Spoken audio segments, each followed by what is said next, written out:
नहीं, मैं तो समझता हूँ बहुत दुर्भाग्य की बात है कि एसटी विद्या मंदिर जैसी संस्था, जो एसटी एजुकेशन सोसाइटी की 500 संस्थाओं में सबसे प्राइम संस्था है। सैलरी पूरी करो, हमारी सैलरी पूरी करो, हमारी सैलरी पूरी करो, हमारी मांगे पूरी करो, हमारी मांगे पूरी करो, हमारी मांगे पूरी करो। शहर के प्रतिष्ठित एसडीवीएम यानी एसडी विद्या मंदिर प्रबंध समिति और शिक्षकों का विवाद गहराता जा रहा है, जिसके चलते आज तीसरे दिन भी शिक्षकों का धरना जारी रहा। इस दौरान शिक्षकों ने प्रबंध समिति और प्रिंसिपल के खिलाफ नारेबाजी भी की और प्रिंसिपल के इस्तीफे की मांग की। शिक्षकों ने बताया कि स्कूल प्रबंधन द्वारा पिछले काफी महीनों से उन्हें वेतन नहीं दिया जा रहा, जिसके चलते वह काफी परेशानी में है। तो सारी मैडम्स हैं, सारी लेडीज़ हैं और इतना परेशान हो रहे हैं, उसके बाद कुछ नहीं पूछा जा रहा है। सफिशिएंट पैसा होने के बावजूद हम अपनी खाली सैलरी मांग रहे हैं। कोई इस साल का हमने इंक्रीमेंट उनसे डिमांड नहीं करा, इस साल का हमने डीए डिमांड नहीं करा, जबकि सभी संस्थाएं दे रही हैं, उसके बाद भी नहीं दे रहे हैं। प्रिंसिपल जो कि जिसको कि हमारे साथ होना चाहिए था, अंदर बैठे हैं। तो सभी स्टाफ जो है वो ये भी डिमांड कर रहा है कि प्रिंसिपल ऐसी प्रिंसिपल हमें नहीं चाहिए, इसके अंदर हम काम नहीं कर सकते। जो कि हमारा इतना प्रिंसिपल जो है वो 3 महीने से तो बाहर अमेरिका ही थी जी, 4 दिन से पहले आए हैं यहाँ पे, ठीक है। उसके बाद उनकी सैलरी का हमें पता नहीं है अंदर खाते क्या चल रहा है, ठीक है। स्टाफ को जो है बड़े तरीके से परेशान किया जा रहा है, ठीक है। और हम आपके तरफ से माध्यम से ये अपील करते हैं कि हमारे साथ न्याय हो, हमारी बेसिक सैलरी जिससे कि हमारा गुजारा चल सके, कम से कम वो सैलरी तो हमें दी जाए। तो पिछले 3 दिन से यहाँ पर बैठे हैं। मैं पिछले 21 साल से इस विद्यालय में as a maths teacher job कर रहा हूँ। 28 साल पुरानी संस्था है। 7,000 के लगभग यहाँ स्ट्रेंथ थी बच्चों की। 2 साल पहले मैनेजमेंट ने स्कूल को 2 भागों में बांट दिया, एक एसडीवीएम सिटी बन गया, एक एसडीवीएम हुड्डा हो गया। तो उस वजह से स्ट्रेंथ अभी भी 3,500 के करीब स्ट्रेंथ है।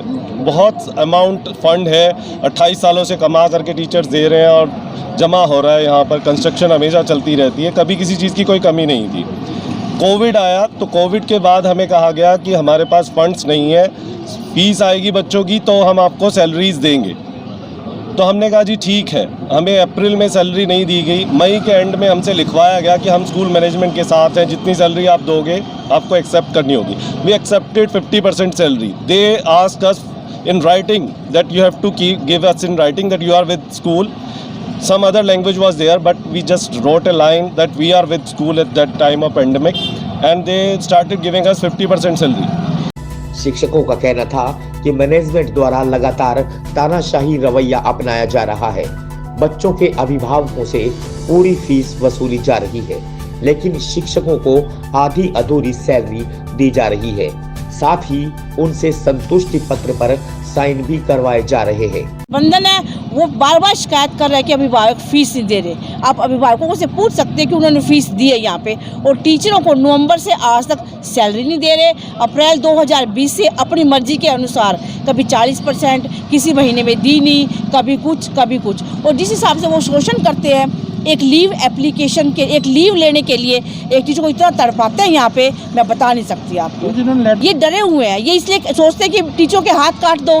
टीचर मान ले पैसे मांगेगी, सैलरी मांगे तो दिखा देंगे भी तुम लेटर साइन कर रखा है, तो इनकी मर्जी हो जाएगी। 10% दे, 20% दे, ना दे, इन अपनी मोनोपोली बनाना चाहते हैं। और इस सब सारे काम में प्रिंसिपल प्रॉपरली लिप्त है। शिक्षक हमने सब जगह शिकायत की है, जिसकी क्या कहा? अभी उनका कोई मैसेज नहीं आया हमारे पास। मैंने सब जगह लेटर फॉरवर्ड कर दिया है। फिलहाल जो आपका धरना चल रहा है, कंफर्म टीचर है यहाँ पे सारी कंफर्म है जी। मैक्सिमम को किसी को 5 साल, किसी को 10 साल, किसी को 20 साल, किसी को 30 साल, किसी को 28 साल, ये टीचर है। जो अब ये तो एक शिक्षक जो एक राष्ट्र निर्माता होता है, एक बच्चा जिसको वो पढ़ाता है, उसी की नींव पे देश का भविष्य टिका है कि वो उसे क्या बना के बाहर भेजता है। और इन्होंने हमारी ऐसी दुर्गति कर दी, अपने दिमाग से पढ़ा सकते नहीं, कुछ कर नहीं सकते, बस इनके मोनोपोली पे चलते रहो।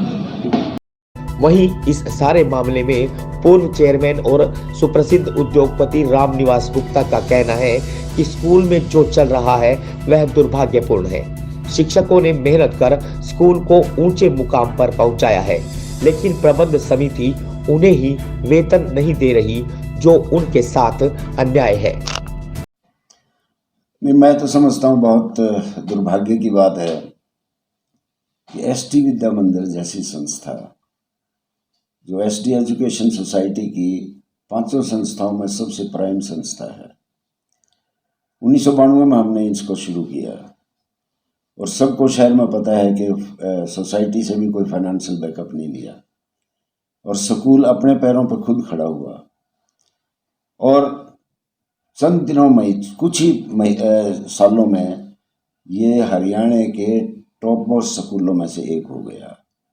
सारे शहर में और सारे एरिया में सबसे मोस्ट रेप्यूटेड स्कूल इसको, मोस्ट डिसिप्लिन और सबसे अच्छी एजुकेशन, टॉप पे स्कूल पहुंच गया। और मैं कह सकता हूँ फाइनेंशियली भी सारी एसडी एजुकेशन सोसाइटी के सब संस्थाओं में अगर योगदान रहा है तो एसडी विद्या मंदिर का ही रहा है, क्योंकि 8000 स्टूडेंट थे और 8000 स्टूडेंट्स में जितनी फीस आती थी तो उसका जो कहना चाहिए जो बचा पैसा, उससे इन्होंने 6 सेक्टर में सोसाइटी ने 32 करोड़ रुपए का प्लॉट लिया। 29 करोड़ रुपए कहते हैं बिल्डिंग के लिए निकाले गए। तो जब जो संस्था 60 61 करोड़ रुपए निकाल के भी सरवाइव कर रही है और आज उसके टीचर सड़क पे बैठे हों तो मेरे को तो बहुत दुख लगा, क्योंकि ये स्कूल सारे शहर को पता है मेरा ब्रेन चाइल्ड था। मैंने सोसाइटी से जिद करके ये स्कूल बनाया और गवर्नमेंट से 45 लाख रुपए में सिर्फ ये प्लॉट 5 एकड़ का प्लॉट लिया।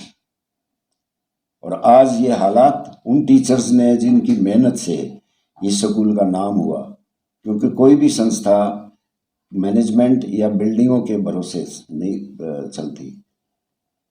स्कूल का नाम होता है, स्कूल चलता है टीचर्स के ऊपर। टीचर्स ने मेहनत की है, जी जान मेहनत की है और उसकी बदौलत आज इस संस्था इस लेवल पे पहुंच गई। लेकिन बड़ा दुख हुआ कि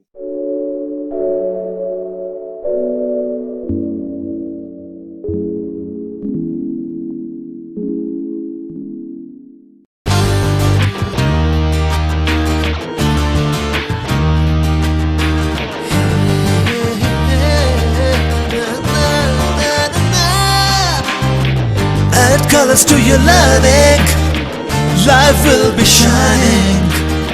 You'll have a better future and you'll be smiling. By Sanskriti School, a better place, a better world. By Sanskriti School, सपनों से बेहतर कल. By Sanskriti School, add colors to your learning. By Sanskriti School, your life will be shining.